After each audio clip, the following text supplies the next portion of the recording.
Bueno, para no retrasarte más aquí en la presentación, te hago una muy breve presentación y empezamos.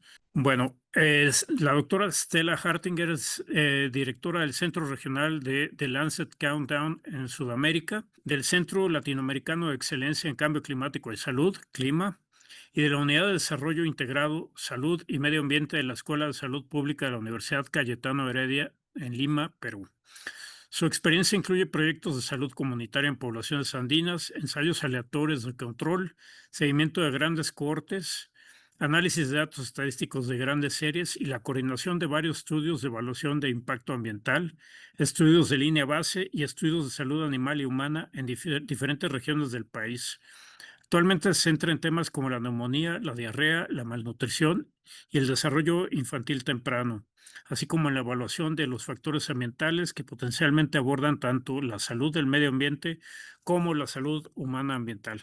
Estela, muchísimas gracias por estar con nosotros. Es un honor tenerte por aquí No, y encantadísima. adelante. Bueno, estoy feliz de estar acá. Gracias, Francisco, por la presentación. Yo vengo de la Universidad Peruana Cayetano Heredia de Lima, Perú, y colidero este centro. Dentro de este centro tenemos varios proyectos de investigación y una de las áreas más grandes en las que trabajamos actualmente es en clima y salud.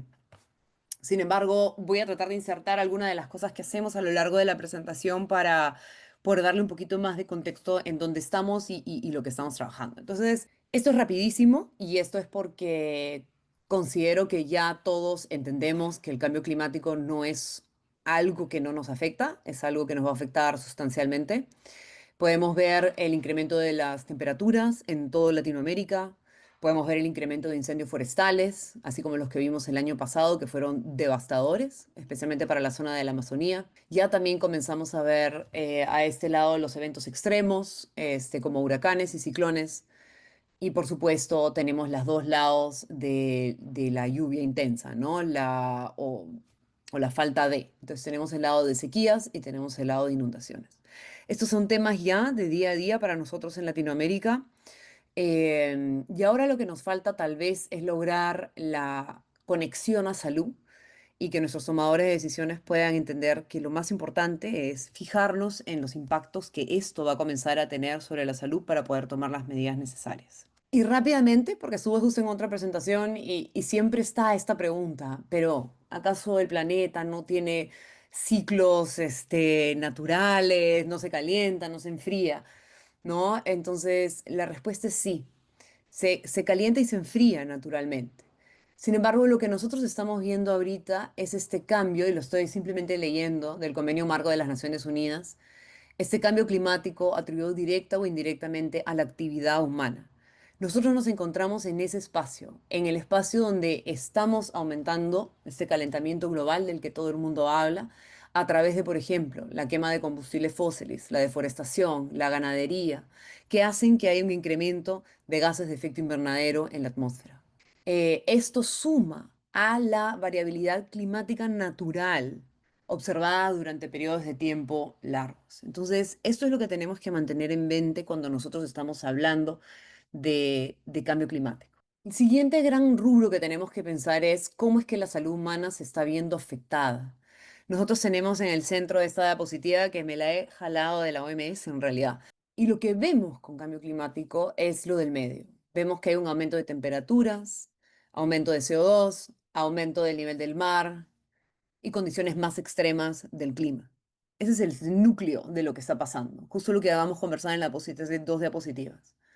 Y luego tenemos alrededor de esto lo que conlleva todos estos cambios de clima. Estos cambios de clima conllevan a una contaminación del aire, a un incremento en la contaminación del aire, lo vemos también en nuestras ciudades, a un cambio en la ecología de los vectores, vemos que hay más dengue, vemos que está llegando a otras latitudes. Vemos el aumento de alergenos, el impacto en la calidad del agua, aumento en el impacto en el suministro de agua y de alimentos, que esto es lo que vamos a ver con mayor a medida que el tiempo avance y a medida que las sequías avancen, vamos a ver esto aún más. Vamos a ver las condiciones del tiempo severas que van a tener un impacto, obviamente, sobre la salud humana, como muertes, impacto sobre la salud mental, temas que todavía ni siquiera estamos logrando conversar o realizar la investigación necesaria para poder responder esas preguntas. El tema de calor, que es el que mejor se entiende, que está relacionada con enfermedades de calor, insuficiencia cardíaca y mortalidad. Y el más importante, creo yo, de todo este círculo, de todo este espacio, la degradación ambiental. También es un tema que lo vemos un poco más lejos, un poco más distal también, porque no necesariamente está ocurriendo en este momento, está ocurriendo en espacios. El gran problema con este grupo, con este gran impacto, es lo de acá. La migración forzosa, lo que va a poder o lo que conlleva a conflictos civiles o conflictos sociales y los impactos en la salud mental. Este de acá, o cuando lleguemos a este espacio de acá, no estoy segura si es que habrá un punto de retorno. Entonces, trabajemos para realmente no poder llegar a degradar el medio ambiente y para poder evitar lo que nos está viniendo. A mí se me va a quedar grabado siempre en un evento de la Copa, uno de los primeros que fui, una de las más jóvenes, de estas chicas jóvenes que van y hacen exposiciones y lo hablan realmente del corazón. Era una chica que venía de África y ella decía, o sea, para el 2050 se estima que va a haber una migración de casi 80 millones de personas. Y esto es insostenible en otras regiones. Esos otros espacios, otras ciudades, otros países no van a poder sostener esto. Y ahí es donde se van a venir estos conflictos que asumimos que pueden comenzar a venir, especialmente por lo que veo. Entonces, cuando con nosotros comenzamos con The Lancet Countdown Global en el 2015, en realidad, yo entré a este espacio en el 2017, pero el paper que hablaba de el framework de cómo se iba a ver The Lancet empezó en el 2015. Y lo que escribió, o lo primero que se escribió fue que el cambio climático es la mayor amenaza para la salud pública mundial del siglo XXI. Y efectivamente, en ese momento, cuando se comenzó a escribir este compendio de artículos, o sea, que iban a salir anualmente, se esperaba de que haya una reacción global y que el cambio sea hacia positivo cuando comenzamos a trabajar esto.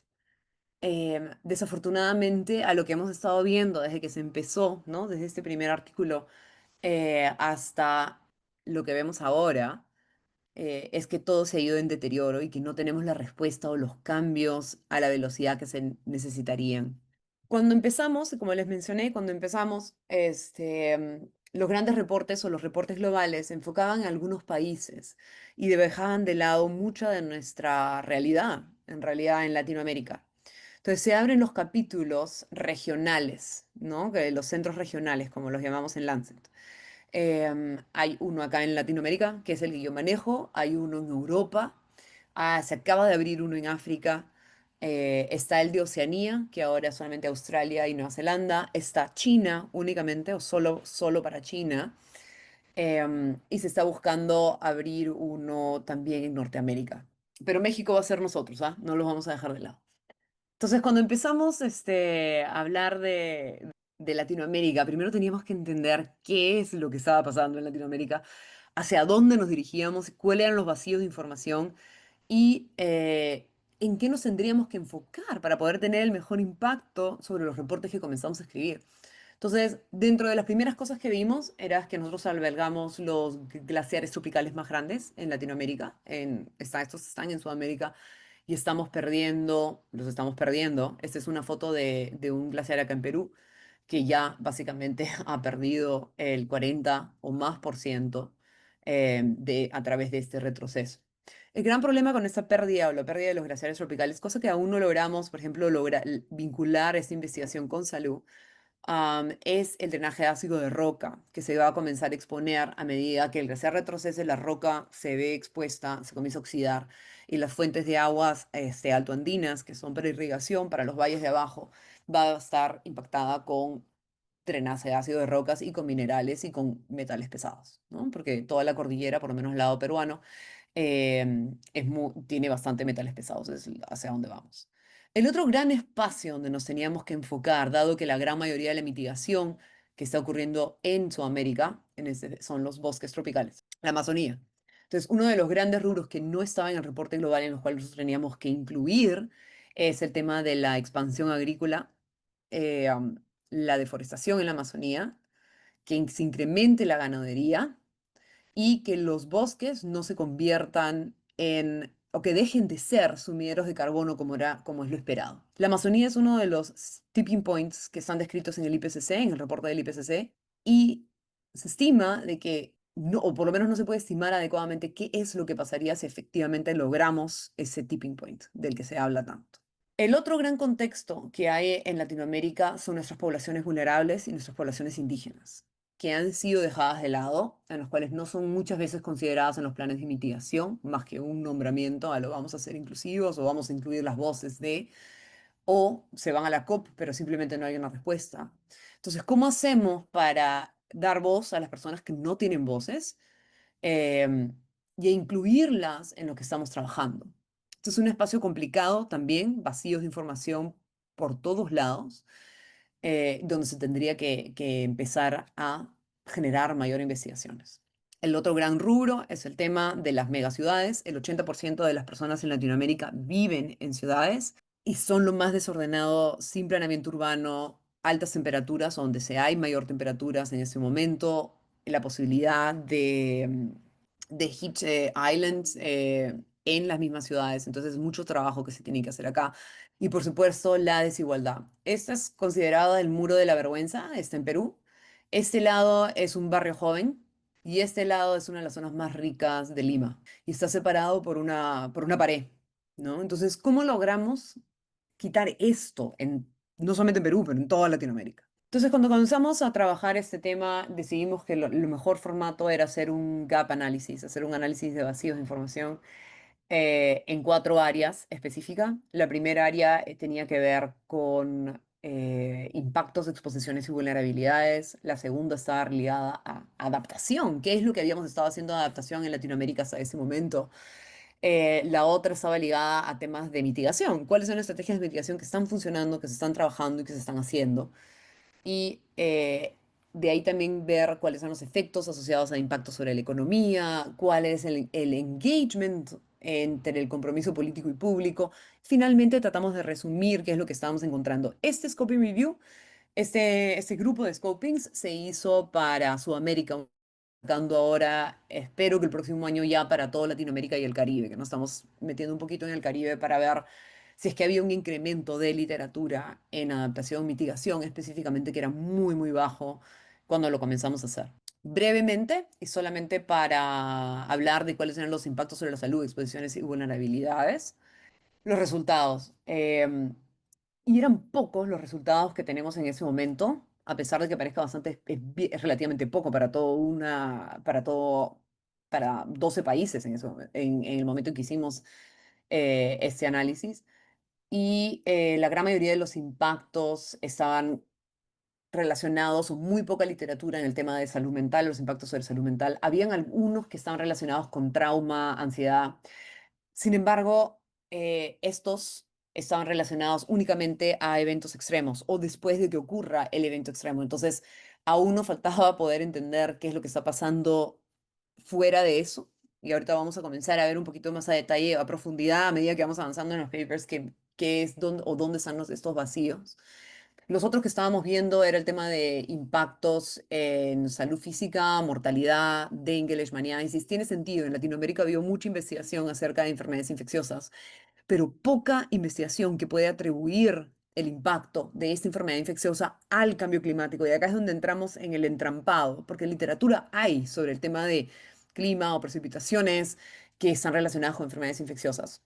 Sin embargo, poco hay acerca nuevamente, de esta atribución entre cambio climático y la salud, ¿no? Y esto está comenzando a cambiar recientemente en la literatura, pero aún falta bastante para poder fortalecer esa relación.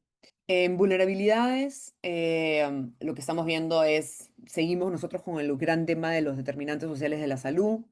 Las capacidades públicas e institucionales dentro de nuestros países siguen siendo bastante débiles. Una de las grandes vulnerabilidades están relacionadas a eso. Por supuesto, hay factores individuales como los factores genéticos, y hay factores geográficos y del medio construido. Y finalmente, gran mayoría de la información también venía acerca de quiénes eran estos grupos que estaban más expuestos. Y por interés, esto es muy, muy, muy interesante, muchos temas sobre cortadores de caña que está relacionado con agricultura. Pero como ya les mencioné, hay mucho vacío de información en el tema de desglaciación, prácticamente nada, impactos de la producción de alimentos, rol de diferentes tipos de respuestas, respuestas sociales. No se ha trabajado con el tema de múltiples factores ambientales, porque nosotros entendemos un factor, un outcome, ¿no? Somos bien un poco lineales cuando trabajamos eso.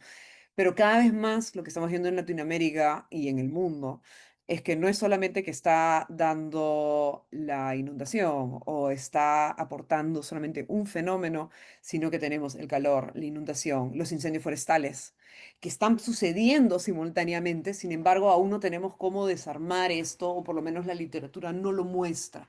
Nos falta información sobre el tema de deforestación, el cambio de uso de suelos, poca información sobre incendios forestales en la zona y contaminación de aire ligados a incendios forestales. Y por supuesto, este tema de atribución que todavía, por lo menos para la región, aún no hay tanta investigación que esté ligada a esto.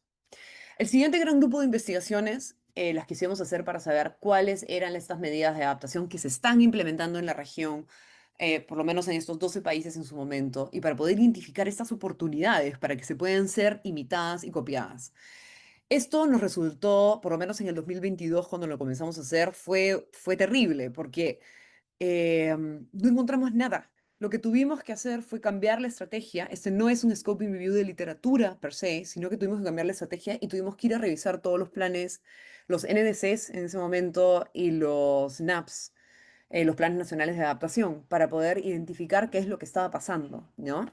Y lo que vimos, lo que hicimos acá fue analizar estos planes de estos 12 países, que fueron un montón de trabajo, y hicimos 5 preguntas. Hicimos solamente 5 preguntas, sacamos 5 preguntas de esto. Línea de base. ¿Existe en el plan información e investigación de contexto que está bien citada dentro del plan? ¿Existe una propuesta de medida de adaptación que podría estar ligada y que todavía no se ha implementado necesariamente? O si se ha implementado, no la encontramos en la literatura, sino tal vez en algún reporte en los cuales no pudimos indagar. ¿Qué institución lo está liderando? ¿Quién lo está financiando? ¿Y qué indicadores de progreso para saber el avance de esta implementación? Entonces, esto fue muy interesante porque lo tratamos de ver para todos los sectores, ¿ya? Y lo hicimos para los 12 países. Entonces, tomando cualquiera, si quieren ciudades e infraestructura. En línea base, lo que como les decía, hay literatura, se ha expuesto, se ha hablado y tratamos de hacer una pequeña puntuación, ¿ya? No es perfecto, pero por lo menos para darnos una idea. Y nuevamente me puedo ir a Perú, ya que es, por supuesto, el país donde me siento más cómoda. Es que para Perú, por lo menos, el tema de ciudades e infraestructura no tiene nada que ver con salud. No existen propuestas de adaptación, no hay nada, ¿no? Mientras que para Brasil tal vez sí hay un poco más de información, ¿ok? Las ciudades son importantes. Hay algunas propuestas de adaptación, pero no queda claro dentro del plan quién lo lidera, quién lo financia y cómo lo sigo. Y esto desafortunadamente se repite, por ejemplo, en biodiversidad y ambientes y ecosistemas. Uruguay, Venezuela, nada. Colombia tenía algunas medidas de adaptación, pero no tenía mucha literatura. Paraguay igual. Y lo mismo para agricultura y seguridad alimentaria. Entonces, a pesar de que tal vez la información de línea base está ahí, o tal, o hay algunas medidas de adaptación, desafortunadamente no había quien estaba liderando o quién las estaba financiando, o si es que se había indicado quién las iba a financiar. Esto se repite también, por ejemplo, para educación y comunicación. Entonces, la información está en vacío sobre temas de salud relacionados con cambio climático. Por eso digo que es tan importante eh, que nosotros podamos producir esta información a nivel de nuestros propios países para poder llenar estos vacíos de información. Lo mismo para energía. Es realmente increíble que no se considere que la energía o el uso de energía o el tipo de energía que estamos usando en nuestros hogares tiene que ver con el impacto sobre la salud. Lo mismo para industria, lo mismo para turismo y muy parecido, bueno, industria y turismo lo más complicado y recursos hídricos tal vez un poquito más, pero no del todo. Entonces, en el tema de adaptación, espero que ahorita que estamos trabajando de nuevo para buscar si es que hay nuevas estrategias de adaptación que se están implementando, ojalá ya estén en la literatura y si no, nos vamos a ir a la literatura gris para ver si es que están en reportes, en algunos espacios dentro de los mismos países que no llega a ser expandido en otros lugares, ¿no? Para el tercer Scoping Review, que hicimos los co-beneficios sobre la mitigación climática, este fue liderado también por otro de nuestros Working Group Leads, David Rojas. Ellos crearon o se creó un framework de cuáles son estas mitigación a través de sectores, los cuales están separados en dos temas para incrementar la remoción de gases de efecto invernadero y el secuestramiento, y para reducir las emisiones de gases de efecto invernadero. Entonces, acá está agricultura, bioenergía, la mayoría es bosques, océanos. Y por acá tenemos energías dentro del hogar, producción, cambio de uso de suelos, generación de energía, transporte, manejo de agua, etc. Y acá teníamos cuáles eran las acciones de mitigación que se podrían estar haciendo para poder reducir, ¿no? Remover, secuestrar y reducir las emisiones. Entonces, esto es todo lo que buscamos dentro del Scoping Review. Todas estas estrategias que tendrían que ver con esto y lo mismo para acá. Y por supuesto, como tenía que estar relacionado a salud, le metimos estos determinantes de salud, health determinants, contaminación del aire, para ver si es que había alguna conexión, dietas, espacios verdes, sonido, pesticidas, demás. Y le metimos health outcomes como movilidad, quality of life, mortality, DALYs, well-being, physical well-being, social. Entonces, para poder tratar de ver si es que había investigaciones que estaban ligando el tema de mitigación y co-beneficios para la salud. Lo que nosotros encontramos acá fue también muy pequeño, ¿ya? Encontramos, si no me equivoco, eran 9 estudios al final en total, enfocados en países como Brasil, Chile y Bolivia. De ahí salía la parte de mitigación. No encontramos nada más. Había mucho más sobre reducir emisiones, más que remover y secuestrar. Em, y estaban más o menos separados en esto, ¿no? En disminuir residuos o basura, producción de biofuel, el tema de reducción de emisiones, reducción de combustibles fósiles y el manejo de tierras. Publicaciones que son relacionadas para el secuestramiento, solamente forestación. Entonces, acá nos comenzamos a ver que realmente está saliendo muy, muy poco de este espacio y o si es que está saliendo, no lo estamos captando, ¿ok? Esta me lo he pinchado del reporte de Lancet, porque para el año pasado esto es más o menos lo que se ve ahora sí para Latinoamérica en su totalidad y cómo es que la investigación en impactos ha ido aumentando. De nuevamente, enfermedades infecciosas, las más grandes, contaminación de aire o enfermedades respiratorias, cardiovasculares, con calor. Ha ido aumentando en el tiempo, pero mitigación y adaptación aparece muy por acá abajo, con casi nada, a medida que ha aumentado el tiempo. Y esto es preocupante porque solamente representamos el 4% de las publicaciones globales.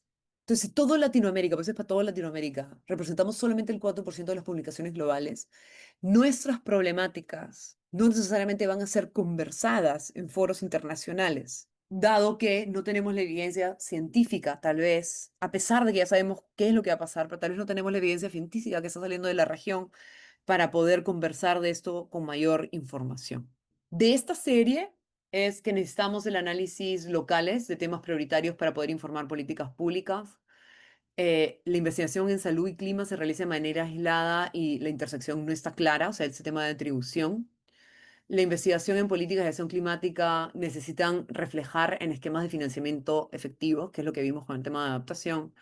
Y esta que es muy importante, que gobierna el reporte de Lancet Countdown, es, perdón acá por el typo, pero necesitamos generar la oportunidad para poder generar poblaciones, sociedades más saludables, pero definitivamente con un entendimiento de que no podemos hacer esto en silos. Entonces, como les comenté, y voy a tener que hablar del reporte del año pasado porque me ganaron por una semana.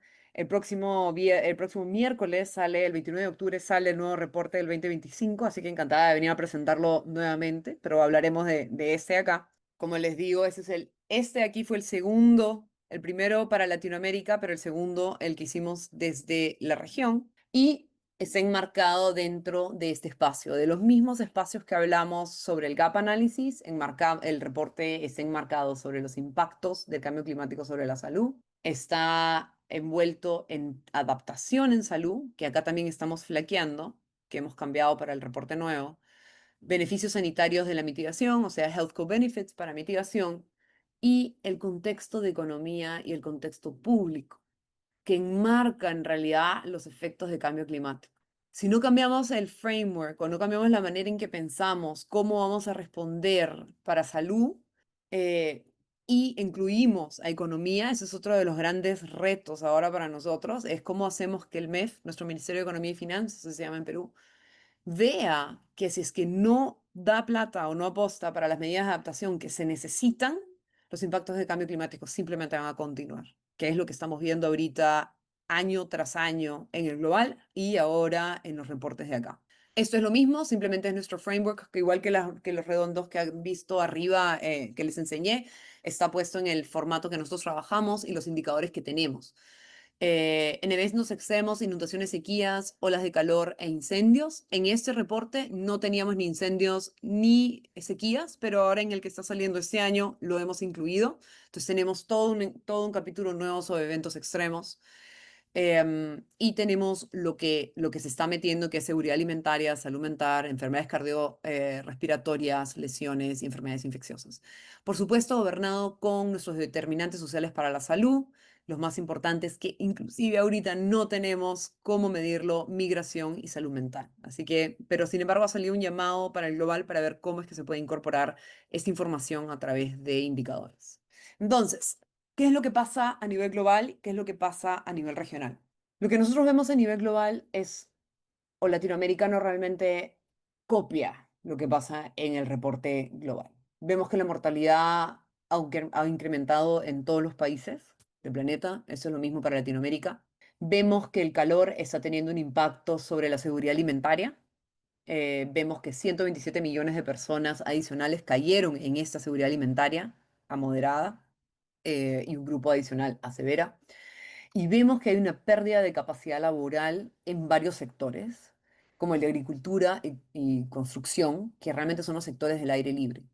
Y también vemos en ese diagrama que es países según el índice de desarrollo humano. Y la tristeza de eso es que, y que ya sabemos en realidad, es que los países de bajos y medianos ingresos van a ser los más afectados. Y esto está reflejado en la pérdida promedio de ingresos del PBI, sobre el Producto Bruto Interno de cada uno de nuestros países. Y esta brecha, esta gigante brecha entre medianos, entre los países de bajos y medianos a altos y muy altos, es el que ellos han empezado con una capacidad de adaptación mucho mayor a la nuestra. Esta diferencia hace que la conversación tal vez no refleje lo que nosotros tenemos que estar haciendo en este grupo de países. Esto a nivel global representa casi 863 millones de dólares perdidos en capacidad productiva en estos sectores. Para Latinoamérica pasa exactamente lo mismo. Lo que nosotros hemos visto en el reporte es que ha habido un incremento de 0,38 grados en verano en todos los países de la región, pero acá entra otro gran tema para nosotros. Todos los países no son iguales en la región y no todos los países van a ver este mismo incremento de temperatura para la región. Entonces, lo que nosotros estamos viendo, que a pesar de que este se ve el incremento a nivel de Latinoamérica, vemos que Paraguay, este incremento ha sido de 1,9 grados, vemos que el incremento en Argentina ha sido de 1,2 grados y hemos visto que el incremento en Uruguay ha sido de 0,9 grados. Entonces, nosotros ya podemos decir que muchos de nuestros países o secciones o áreas o subregiones de nuestros países ya pasaron por este umbral de 1,5 grados. Pero, ¿qué significa esto? Porque hasta acá es donde la gran mayoría de la discusión termina, ¿no? Ha incrementado la temperatura. Pero lo que esto significa para nosotros es que las poblaciones más vulnerables, como son los niños pequeños y los adultos mayores, son los más expuestos a estas altas temperaturas y que su número de días en un año al que han sido expuestos a esas altas temperaturas ha incrementado. En el reporte hemos visto que ha incrementado para niños menores de un año casi en 250% y para adultos mayores más del 270%. Entonces, estos incrementos de exposición, nuevamente, no son iguales a todos los países. Y vemos que los países que lideran ese incremento es Guatemala, Ecuador y Venezuela. Y Guatemala, Ecuador y Colombia para personas mayores de 65 años. Y esto lo podemos realmente trasladar a un incremento de muertes derivadas por el calor, lo cual ha habido un incremento de 140% a nivel de toda la región. Y para Ecuador, El Salvador, Honduras y Guatemala por encima de 200%. Porque, por supuesto, acá ya entran a talar otras cosas, como la capacidad de respuesta de nuestros sistemas de salud, para poder enfrentar un incremento de temperatura y si es que hay olas de calor, que estos puedan ir a un sistema de salud que funcione. Entonces acá entra toda esta gama de medidas de adaptación que aún no están funcionando, tal vez en todos nuestros países, y esta brecha que vimos en el anterior, comparándolo con el índice de desarrollo humano, que es tan marcada porque los países de alto y muy alto ingreso ya solucionaron ciertas cosas que nosotros todavía no logramos solucionar. Y vemos lo mismo, los cortes de mortalidad relacionada al calor en los dos sectores han incrementado, hay una pérdida de ingresos, y de nuevo, una reducción de capacidad laboral ligada al calor. Debido a las condiciones climáticas, vemos, y perdón por los títulos, hay algunos que se me escaparon, vemos que el aumento de la temperatura, el cambio en precipitaciones y en las temporadas de eventos extremos hace que la transmisión de enfermedades infecciosas en Latinoamérica también se vea exponenciada, porque vamos trabajando, o sea, se va incrementando esta idoneidad climática para estos vectores, especialmente para Aedes aegypti, que ha aumentado en un 54% para toda la región. Y por supuesto en ciertos países como Bolivia, Brasil y Perú, que el mosquito es endémico, vemos que el incremento es inclusive más. Entonces, en latitudes donde antes no encontrábamos el vector, en Bolivia y en Perú, ahora vemos que este vector está subiendo a los Andes, y estamos en poblaciones donde antes no estaban. Y el año pasado, con el ciclón que tuvimos nosotros, en el ciclón Yaku, vimos que dengue llegó a Lima, cosa que no pasaba, ¿no? Entonces, es algo que tenemos que tener conciencia de que está comenzando a incrementar debido a estas condiciones climáticas y debido a que nuestras ciudades aún no han solucionado el tema de agua, saneamiento, a nivel de las en los shantytowns, en los pueblos jóvenes, como los llamamos en Perú, eh, vemos que este vector incrementa en estas zonas. Pero ¿qué tal? Y esto lo dijo el doctor Horton también en el 2015, creo que fue un comunicado que él dio. Es qué tal si el cambio climático podría ser la mayor oportunidad para la salud pública mundial del siglo XXI. Entonces pensémoslo así, pensémoslo así. Entonces vámonos a pensar esto. Adaptación. Los países latinoamericanos requieren políticas públicas intersectoriales y acá está el punto. Que aumenten la resiliencia climática, reduzcan las desigualdades sociales, mejoren la salud de la población y reduzcan las emisiones de gases de efecto invernadero. Entonces, dentro de este apartado, uno de los mensajes claves del reporte es que necesitamos políticas públicas intersectoriales.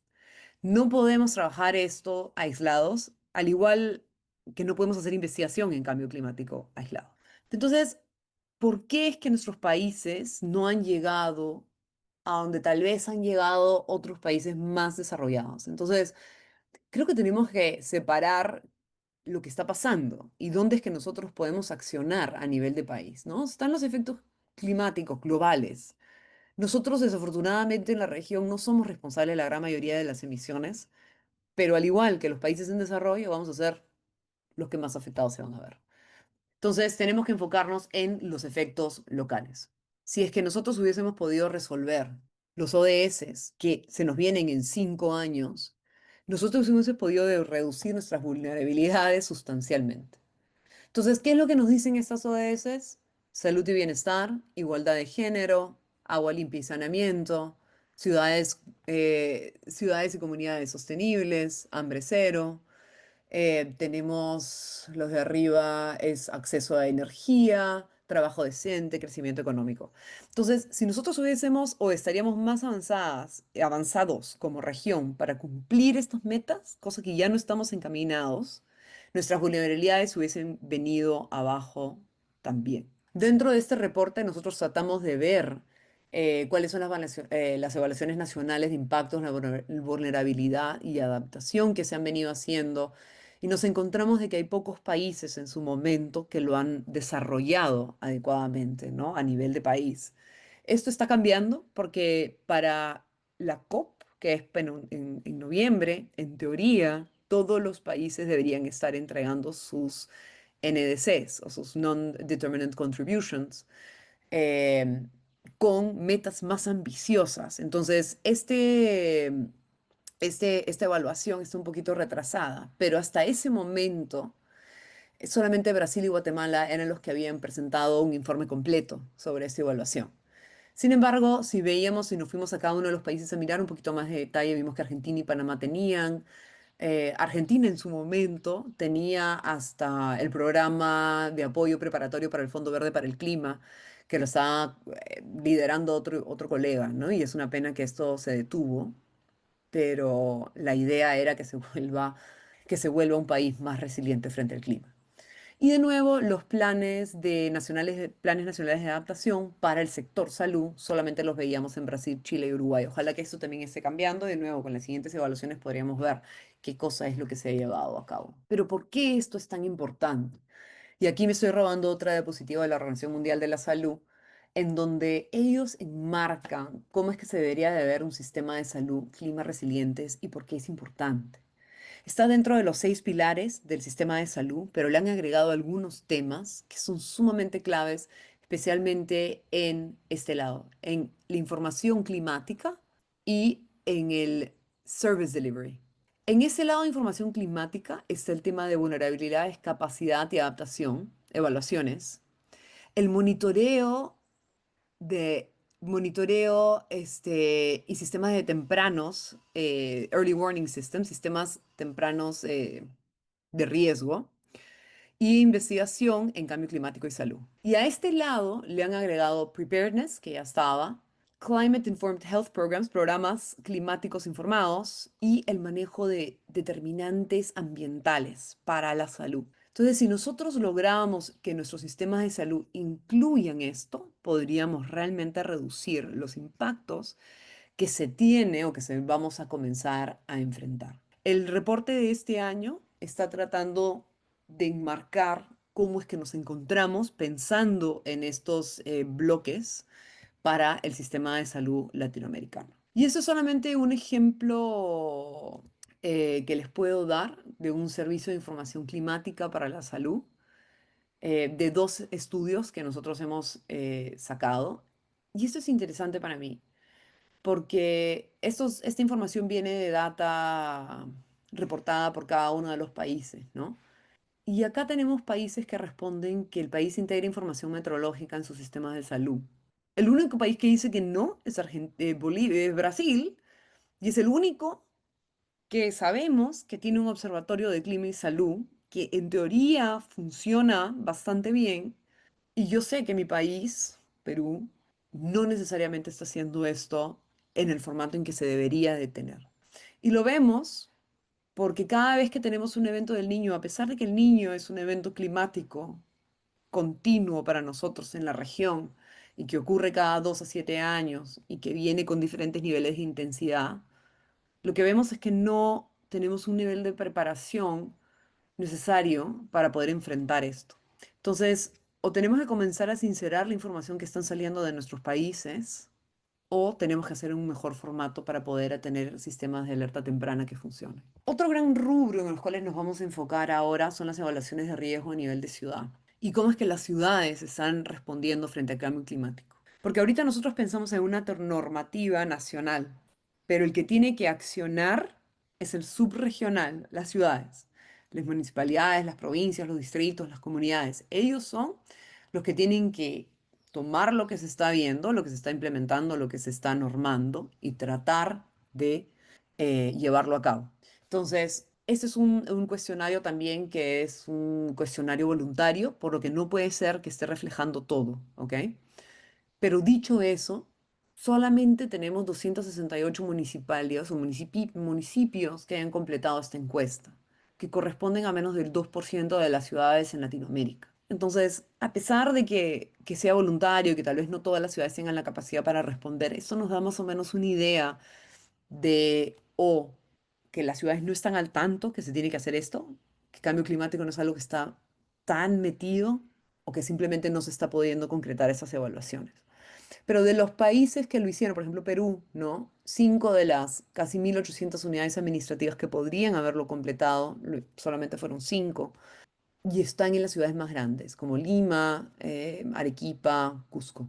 Los que lo hicieron pudieron identificar para Sudamérica, por ejemplo, que las enfermedades infecciosas es un tema clave, inundaciones, calor extremo, inundaciones urbanas. Entonces podrían enfocarse por ahí. Y en Centroamérica, los temas más importantes que se lograron identificar en esas ciudades es el calor extremo, precipitaciones extremas, inundaciones, enfermedades infecciosas. Entonces, esto nos da una idea de dónde es que nos encontramos.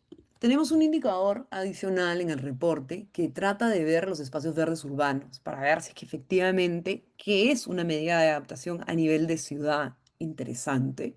Y tratamos de evaluar centros urbanos que tengan más de medio millón de personas, que son 109 en la región, y encontramos que muy poco de ellos tienen verdor o espacios verdes urbanos dentro de las mismas ciudades. Simplemente tener espacios verdes urbanos va a reducir el efecto de isla de calor y va a reducir la contaminación atmosférica, que también es uno de los grandes problemas que nosotros tenemos en la región. Es una pena, pero en verdad, por ejemplo, Lima o Santiago son excepcionalmente bajos con temas de verdor, ¿no? Y solamente países como Venezuela, Caracas, están con un nivel de verdor moderado, pero pues, más que nada por otro tipo, por condiciones climáticas naturales. Aquí he puesto algunos ejemplos de lo que podríamos estar haciendo, ¿no? Como los corredores verdes de Medellín, perdón por no haberlo traducido.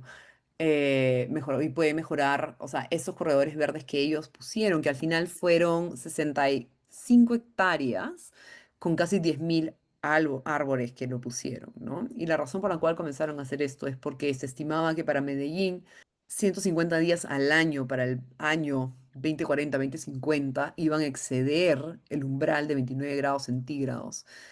Entonces, el alcalde de esta ciudad comenzó a hacer estos cambios y ha reducido sombra, bueno, ha creado sombra, ha reducido el efecto de isla de calor, ha manejado el tema de agua, de escorrentías, ha mejorado la salud y el bienestar y ha reducido la contaminación de aire.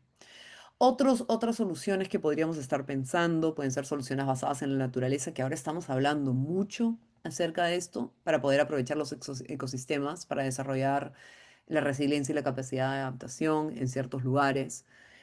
Y simplemente lo pongo porque para mí también este es un tema nuevo que tendríamos que comenzar a conversar con otras disciplinas que tal vez no lo hemos hecho antes, pero son estrategias que utilizan procesos y ecosistemas naturales para generar beneficios sociales y abordan desafíos ambientales, sociales y económicos. Pueden conservar, restaurar, utilizar y gestionar de manera sostenible los ecosistemas. Hay beneficios de mitigación climática, secuestro y almacenamiento de CO2.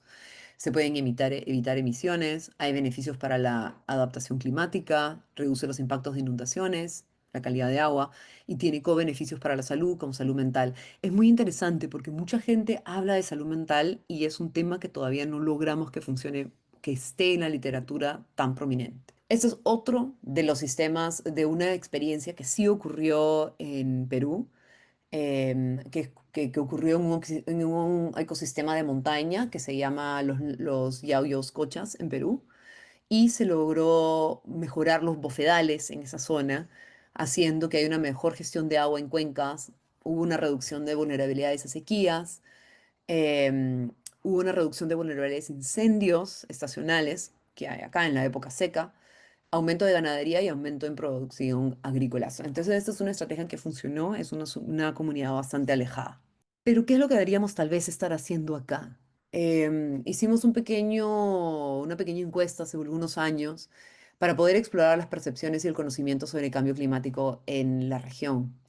Tuvimos casi 3.000 personas que respondieron en 8 países y esto fue online. Reconocemos el sesgo absoluto que puede ser que sea online. Pero lo más interesante es que de todo lo que encontramos, lo más interesante es que la gente efectivamente sabía que era cambio climático y solamente lo podía relacionar con consecuencias e impactos, pero no podía relacionarlo con estrategias de adaptación que puedan mejorar la salud y el bienestar. Y creo que ahí es donde es que estamos entrampados, no solamente a nivel de personas, que son los que están respondiendo, porque también respondieron alumnos, administrativos y demás, y es que no logramos darle la vuelta y comenzar a ver cuáles son estas medidas de adaptación que necesitamos implementar. En otro pequeño estudio que nosotros hicimos, ya no a nivel de país grande, sino a nivel local, en donde nos fuimos a conversar con algunas comunidades, queríamos ver cuáles eran esas tendencias climáticas y las percepciones sobre la seguridad alimentaria de estas poblaciones altoandinas. Separamos a la población altoandina en altitudes, la más alta por encima de los 3.500 metros, la otra entre 2.500 y 3.500 y la otra por debajo de 2.000 metros, ¿no? Y las preguntas eran fáciles, porque no tratábamos de decir, ah, acá creen cambio climático, porque en realidad lo más probable es que esas poblaciones nunca han escuchado nada de cambio climático. Pero es, oye, ¿qué ha pasado con la temperatura en tu comunidad en los últimos 10 años? Y ha sido rotundamente, no importaba si seas granjero, porque tal vez pensamos que los granjeros estén más de acuerdo a lo que está pasando, ¿no? Con su ambiente, porque tienen que estar en más contacto. Pero no importaba si eran granjeros o no granjeros, todos se habían dado cuenta, o todos sentían que la temperatura había incrementado. Y no solamente eso, sino que sentían que las precipitaciones habían cambiado y el momento en el cual venía el agua también estaba cambiando. Entonces, la mejor descripción que puedo tener a lo que nos estaban diciendo es que antes la temporada de seca estaba separada por periodos de tiempo largo, como 6 meses, ¿no? Desde que comenzaba en octubre y terminaba en marzo. Entonces había un periodo largo. Nosotros no vemos en los análisis que hicimos con precipitación en total, porque lo que te agarra estos análisis es precipitación total. Lo que esta gente nos estaba diciendo es que sí, efectivamente puede ser que haya agua, pero el agua que estaba separada en esos 6 meses ahora la tenemos en una intensidad de 3 meses, haciendo que sea imposible sembrar, haciendo que todo se muera, haciendo que todo se inunde y no funcione de la manera que tenía que ocurrir. Entonces, como ocurría antes, ¿no? Ese es lo mejor que lo puedo explicar. Y traje tres citas que, perdonen que estén en inglés, pero la misma manera es que ha habido una percepción de incremento de inseguridad alimentaria también en esas comunidades. Entonces, y lo interesante también es que las citas cambian de acuerdo a la altitud en que esas personas se encuentran. Perdón, era 3.000 metros. Cuando hay sequía, no hay agua para plantar. Nos afecta en la comida, no hay suficiente agua para plantar. Esa fue la cuota la cita de menor de 2.500 metros. Entre esta altitud era en el verano hay sequía, no hay nada para plantar, no hay nada para cultivar, no hay nada para comer, ¿no? ¿Cómo voy a sostener a mi familia y a mis hijos? Un poquito más agresiva la cita, un poquito más de preocupación, tal vez. Y por eso es que el tema de salud mental, tal vez en estas poblaciones es donde deberíamos estar mirando. Pero en esta, por encima de la otra, mí fue la que más me choca, porque nos dicen, acá solamente nosotros tenemos que esperar. A veces, ¿no? Los cultivos nos dan poquito y no es suficiente. Y esto es porque el clima cambia. Pero lo que más me impacta de esta última es que acá esperamos. Entonces significa que no hay ni una sola medida de adaptación que esté pensando en qué hacer con esta población, porque ahí se sientan y esperan a que caiga el agua, ¿no? Como le dicen acá, el secano. Ese es el espacio de adaptación. Entonces ahora entremos al espacio de mitigación. Tenemos, y a pesar de que o la gran mayoría de nuestras medidas de adaptación en Latinoamérica, principalmente en Sudamérica, están relacionadas con la deforestación, y parar la deforestación, porque ahí es donde están nuestras grandes emisiones, ¿no? Por lo menos para Perú, el 75% de las emisiones de gases de efecto invernadero están en el tema de deforestación. Pero hay otras estrategias de mitigación en las cuales deberíamos estar pensando para reducir estas vulnerabilidades de las que ya necesitamos y las que ya conversamos. Entonces, una de ellas es acelerar la transición energética que priorice la salud y bienestar de las personas, reduzca esta pobreza energética, reduzca la contaminación de aire y maximice los beneficios económicos de salud. Y esto ya lo voy a ir bastante rápido porque creo que me estoy pasando de tiempo. Pero lo que les quería comentar en esas diapositivas es el uso todavía de combustible de biomasas, combustibles fósiles y la contaminación atmosférica por material particulado. Entonces, en Latinoamérica, casi el 20% continúa utilizando biomasas para cocinar. Esto es inconcebible, especialmente en el 2025. Más en zonas rurales, menos en zonas urbanas, más en países como Nicaragua y Guatemala, donde el 85% de zonas rurales siguen utilizando biomasas, o en Perú y en Paraguay, que más del 50% de zonas rurales siguen utilizando biomasas. Pero lo desesperanzador de esto es que el 75% ahora de la población está utilizando GLP o este gas para cocinar, como lo llamamos. Este supuestamente, y nos hicieron una pregunta hace poco, esto supuestamente era un combustible de transición, porque era más limpio, en teoría, que el biomasas. Sin embargo, y es correcto, la literatura de biomasas nos dice que esto incrementa enfermedades respiratorias, enfermedades obstructivas de pulmón, asma, neumonías en niños y demás. Pero el gas, a través del NO2, también aumenta la exposición, también aumenta el problema de enfermedades respiratorias como asma. Entonces, ese combustible ha sido transicionario, ha sido de transición, como lo dijo la OMS, y hemos, acá creo que hubo un error, pero la idea es que se vaya a energías limpias, como electricidad limpia. Y Latinoamérica tiene el potencial para poder llegar a esto. Entonces, que ahora estemos estancados en este espacio es realmente devastador. De la misma manera, lo que nosotros estamos viendo a nivel de emisiones ambientales, a nivel de ciudades, por supuesto, es que hay un incremento de muertes prematuras, casi de 123 muertes prematuras por millón. Y por supuesto le podemos poner un valor, le podemos poner cuánto cuesta perder a estas personas, ¿no?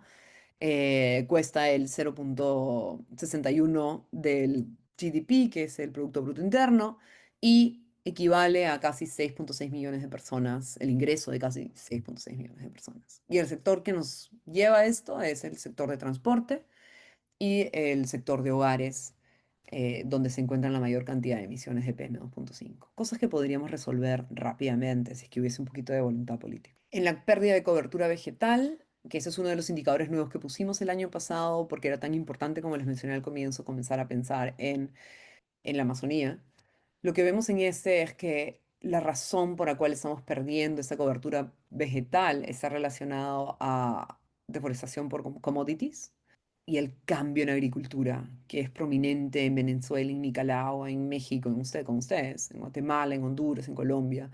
Brasil lo tiene un poquito más separado, al igual que Paraguay, pero Paraguay es uno de los lugares donde esto ha sido devastador. Ahora está comenzando a aparecer, y en el reporte de ese año, que no puedo hablar mucho de él, pero incendios forestales ha tomado bastante prominencia, especialmente por lo que pasó el año pasado. Ya estamos casi casi al final.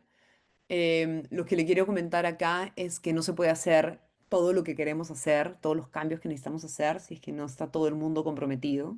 Y por todo el mundo nos referimos a los medios, al individuo, al científico, a la empresa, al gobierno. Solamente para que, y es rápido esto, hemos visto que había un incremento en las noticias a lo largo del tiempo. Todavía la intersección entre cambio climático y salud se ve un poco baja, o sea, no es un tema tan prioritario o tal vez no es un tema que se entienda del todo. También hemos visto un incremento en lo que está pasando en las redes sociales.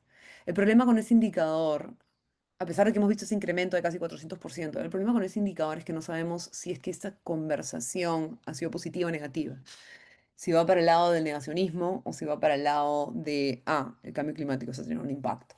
Es importante ver que se hable, pero también es importante que no haya falta de información o la información sea la equivocada. Quiero solamente volver a presentar esta diapositiva porque creo es que si acá todos somos académicos, creo que acá es donde vemos de pensar qué es lo que tenemos que hacer.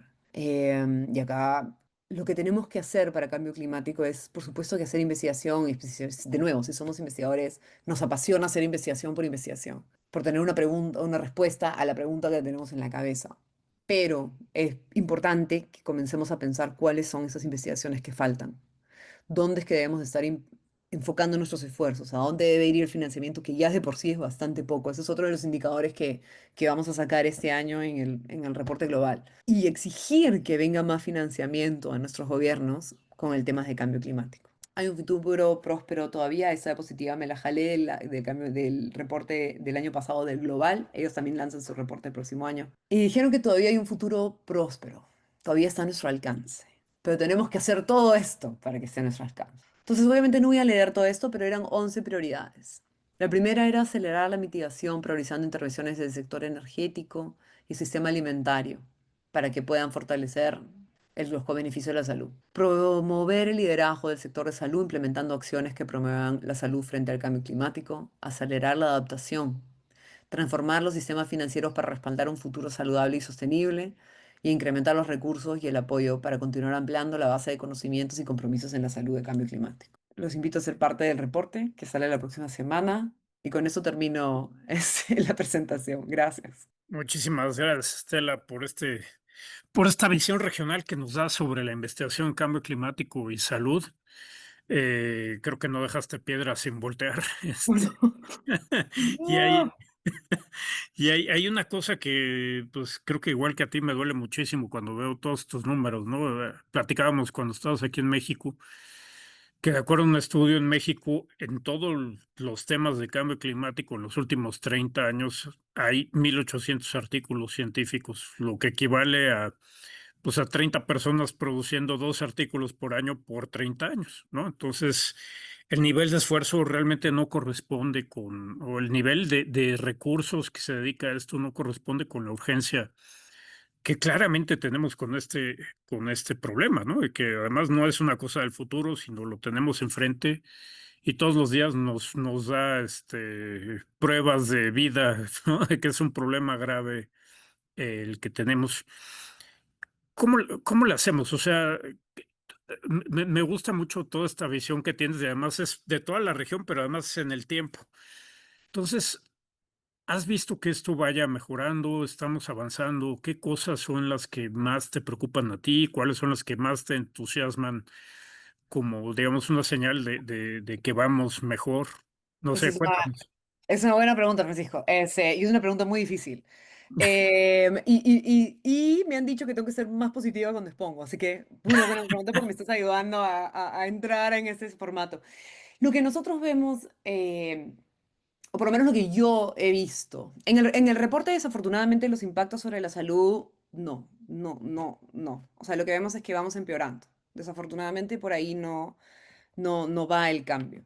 Lo que sí hemos visto en el cambio más que nada está a nivel de políticas nacionales en algunos de los países, o sea, de lo poco que había, ahora los NDCs, ahora los NAPs, ahora los HNAPs hay en más países, lo cual es esperanzador porque significa que está habiendo un entendimiento mayor de lo que significa, ¿no? Que vamos a tener que responder como países, como región. Eh, Hay mucho, fuera del reporte, Francisco, hay mucho, estamos hablando mucho acerca de crear observatorios de clima y salud. Los investigadores mismos están tratando de articular. Cuando hay llamados de investigación, ya no pensamos solamente, mi país, no, ya ahora pensamos en, hay que juntarnos con 8 países. Y creo que ese es el lineamiento hacia dónde vamos, ¿no? Este último llamado que está saliendo para Heat and Health de la OMM, ¿no? Del Organismo Mundial de Meteorología.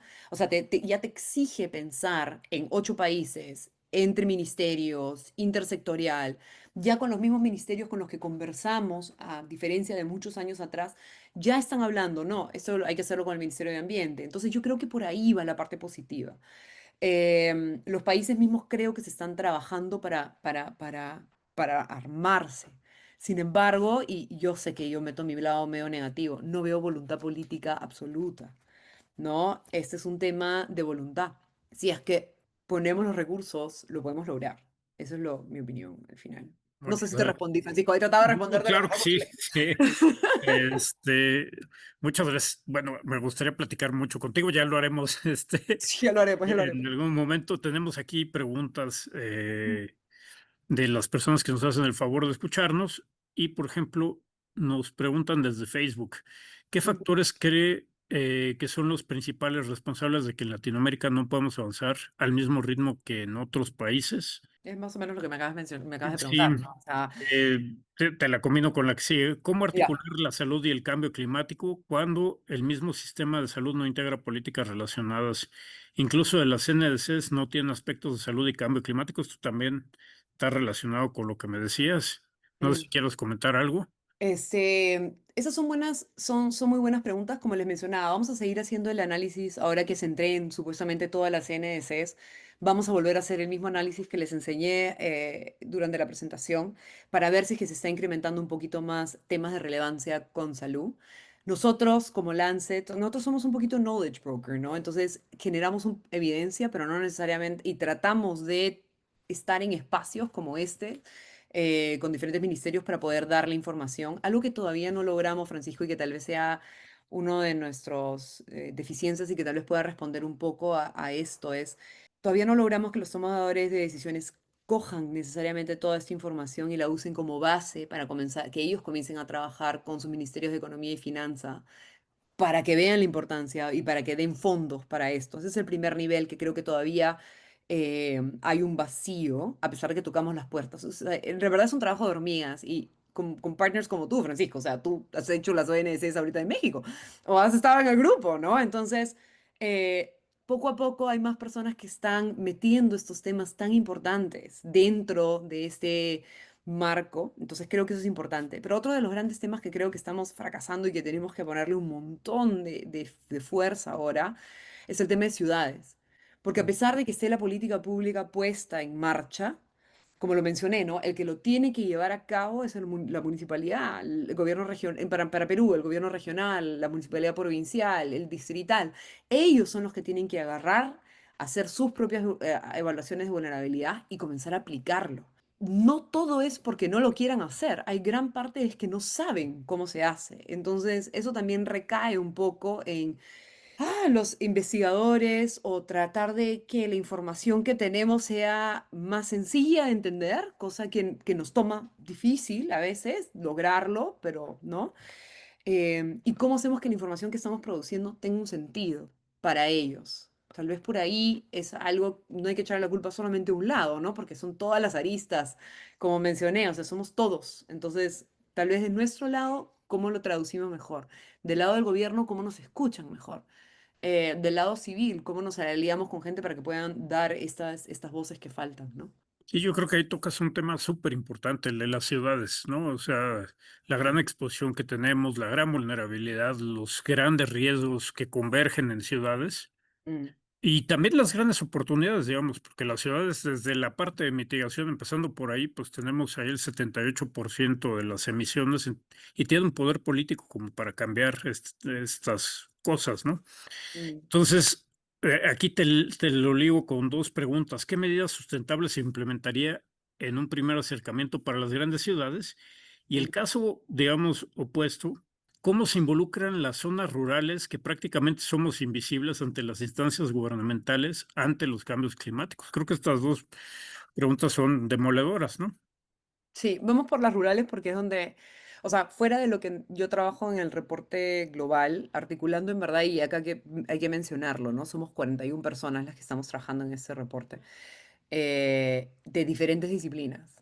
Porque, aunque no lo crean, conversar con los economistas en el momento que hacían esto ha sido difícil, inclusive para nosotros, ¿no? Y poder entender sus perspectivas. Pero dicho eso, en las zonas rurales, yo creo que las zonas rurales, las medidas de adaptación en las cuales, por lo menos para Perú, ¿ya? Porque no me sé el contexto también de todos lados, pero por lo menos para el Perú deberían estar relacionadas con el tema de agua y de agricultura, Mm. que son claves. Y esto está relacionado, por supuesto, con el tema de sequías, con el tema de inundaciones, con el tema de calor, con el tema de incendios forestales. Entonces, de las medidas de adaptación, si se dan cuenta, las medidas de adaptación que les acabo de mencionar no necesariamente son del sector salud. Y acá hay un gran tema que es importante. Si los otros sectores no se dan cuenta que ellos son los que tienen que trabajar en temas de agricultura y que está relacionado con seguridad alimentaria y que esto tiene un impacto sobre la salud, estamos fregados. Sí. En el tema de agua, si es que no nos damos cuenta que es no solamente el sector agricultura, sino que el sistema, si el sector de ambiente tiene que trabajar el tema de agua para que haya seguridad hídrica, para que no haya el tema de inseguridad hídrica en estas comunidades. O sea, si ustedes se dan cuenta, nos estamos enfocando en el sector salud, que es la parte distal de la ecuación en este espacio. Los otros sectores son los que realmente tienen que enfocarse ahí. Y entonces regreso al tema de grandes ciudades, porque es exactamente lo mismo. En el tema de grandes ciudades y esa diapositiva que les enseñé donde salía ciudad e infraestructura, de nuevo, para Perú, salud no estaba ni considerado. Sin embargo, salud no puede hacer absolutamente nada para reducir el riesgo a la temperatura si es que la ciudad no hace, por ejemplo, lo que hizo Medellín con este corredor verde. O salud no va a poder reducir el porcentaje de mortalidad por material particulado si es que transporte, Ministerio de Transporte, no cambia la forma o hace transporte más activo, o pone más ciclovías. En Perú han sacado las ciclovías, Dios sabe por qué. Entonces, este tipo de cosas. Entonces, si es que no entendemos que es un cambio sistémico, multisectorial, por eso le decimos multisectorial, pero es un cambio sistémico. Salud, desafortunadamente, está al lado de recibir al enfermo una vez que ya se enfermó. Tiene algunos factores importantes de prevención, especialmente en salud pública, pero estos factores de prevención en salud pública están ligados a otro tipo de implementación y de estructura que no está ahí. Entonces, ahí es donde tenemos que realmente también trabajar, ¿no? Entonces, lo mismo nos pasaba con dengue, Francisco, decían, Ministerio de Salud, dengue. Claro, pero si las poblaciones no tienen agua ni desagües, entonces, ¿cómo paras el dengue? Entonces, es una conversación complicada, no es algo fácil y no necesariamente viene del sector salud. Y como dices, también como ver todas las sinergias negativas que ¿No? se pueden hacer, digamos, cambios su suelo, cómo le afectas a la biodiversidad, la zoonosis, llega una inundación como ahorita estamos en varios lugares de Ah, también. México y ahorita ya viene el dengue, ¿no? Y etcétera, etcétera, y es el cuento de No nunca acaba. acabar, ¿no? Sí. Y bueno, si quieres te paso una pregunta más para no atosigarte demasiado. Aquí tenemos un comentario. Voluntad política y recursos financieros, presupuestos en materia ambiental a la baja, al menos en México. Esto está ocurriendo. ¿Qué ocurre acerca de esto en otros países de América Latina? Creo que la historia no es muy distinta, ¿verdad? Desafortunadamente no, por lo menos de nuevo, yo no sé si ustedes se han enterado, pero a mí me cambiaron de presidente hace una semana o 2 semanas y de pronto hay una incertidumbre nuevamente y cada vez que esto pasa, cambian todos los ministros, ¿no? Volvemos, o sea, y se vuelve medio como que empezar de cero porque no hay una continuidad. Puede ser que venga alguien que no lo vea como prioridad en ese momento, pero claro, a veces no es una prioridad si es que ves toda la coyuntura política.